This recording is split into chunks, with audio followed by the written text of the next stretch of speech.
ہمارے قومی اداروں کے اوپر الزام لگایا کہ ان کے ذریعے انہوں نے سازش کی ہے اور مل کے انہوں نے گورنمنٹ بنا لی ہے، یہ امپورٹڈ حکومت ہے، اس کے اوپر پاکستان کے خارجہ تعلقات سے کھیلے۔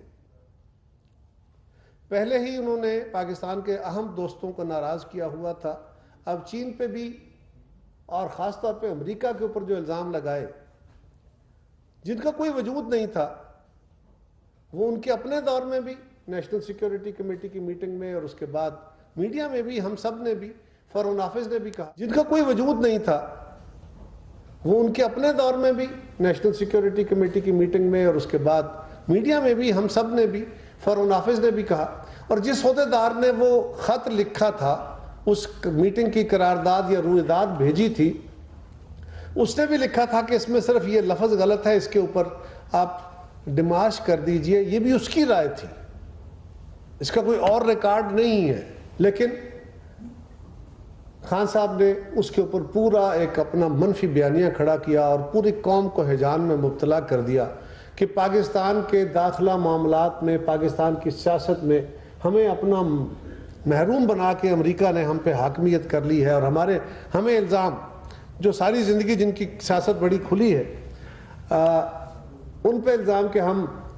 ان کے ممنون ہو کے آ گئے ہیں۔ اب خان صاحب نے اس سے بھی یو ٹرن لیا اور کہا کہ چھوڑیے وہ پیچھے رہ گیا، میں تو اب ان سے تعلقات اچھا چاہتا ہوں۔ آرمی چیف کی تقرری پہ بہت اعتراض تھا، کبھی کہتے تھے شہباز شریف صاحب تو کر ہی نہیں سکتے، اگلی منتخب حکومت کو کرنا چاہیے، یہ ان کا استحقاق نہیں تھا، پھر اس پہ یو ٹرن لیا کہ نہیں چلیں پرائم منسٹر کرے، لیکن یہ میاں نواز شریف صاحب کیوں اس پہ مشورہ دیتے ہیں، زرداری صاحب سے مشورہ کیوں ہوا، یہ تو جی جس کو بنائیں گے وہ تو ان کی غلط کاریاں چھپائے گا۔ آرمی کی ساری سینئر قیادت پہ یکمشت الزام لگا دیا، ایسا الزام لگایا کہ جو بندہ بھی ان کی مرضی سے آئے گا، ان کی صلاح مشورے سے آئے گا، وہ تو ان کی غلط کاریاں کو چھپائے گا۔ اس کا مطلب ہے کہ اب پہلے 5-6 بندوں میں جو سمری آنی ہے، جو آرمی کے سینئر آفسرز ہیں، اس میں سے جس کا بھی نام آتا ہے اس کے اوپر خان صاحب کی مہر تو آلریڈی لگی ہوئی ہے، سو ہو ایور انہوں نے این بلاک کنڈیم کر دیا۔ اب پھر اس سے یوٹر لے لیا کہ مجھے کیا فرق پڑتا ہے جو بھی آ جائے جی۔ اسی طرح خان صاحب کے اوپر اٹیک ہوا، قاتلانہ حملہ ہوا، بہت افسوسناک صورتحال تھی، ساری قوم اس پہ شوق میں گئی، ہم سب نے اس کی مذمت کی۔ اس کے بعد ہمارا خیال تھا کہ ساری حکومت نے، ہر جماعت نے اس کی مذمت کی، ہر طبقہ فکر نے اس کی مذمت کی، لیکن اور وہ بندہ لکیلی پکڑا گیا جو بندہ قاتل تھا یا قاتلانہ حملہ کرنے والا تھا، کیونکہ اس نے قتل بھی کیا، قاتلانہ حملہ بھی کیا اور قتل بھی کیا، ایک شہادت بھی ہوئی۔ وہ تو موقع سے پکڑا گیا، پولیس کے قبضے میں تھا، پولیس پنجاب کی، حکومت پنجاب کی، عمران خان صاحب کی، پرویز الہی صاحب ان کے وزیر اعلیٰ، عمر چیمہ صاحب ان کے ایڈوائزر انٹیریئر، اور وہ پولیس نے بندہ پکڑ لیا۔ جس نوجوان نے پکڑنے میں معاونت کی یا اس کو اس کے ہدف سے ہٹایا، اللہ کا کرم رہا، اس کی بدولت خان صاحب محفوظ رہے، ان کے ساتھیوں کی جانیں محفوظ رہے، زخمی ہوئے۔ اس کا بیان آ گیا اور خان صاحب نے 1 گھنٹے کے اندر اندر یہ کہا کہ جناب 3 لوگوں کے اوپر ایف آئی آر دوں گا، میرے 3 لوگ مجرم ہیں۔ وہ پہلے 4 لوگ جن کا میں نے نام لکھ کے رکھا تھا، آپ کو یاد ہوگا نا، خان صاحب نے پہلے بھی کہا تھا کہ میں نے ایک آڈیو ویڈیو رکھی ہے ریکارڈ کر کے کہ اگر مجھے کچھ ہو گیا تو 4 لوگ ذمہ دار ہوں گے۔ پھر کہا نہیں وہ 4 لوگ الگ ہیں، یہ 3 اور آ گئے،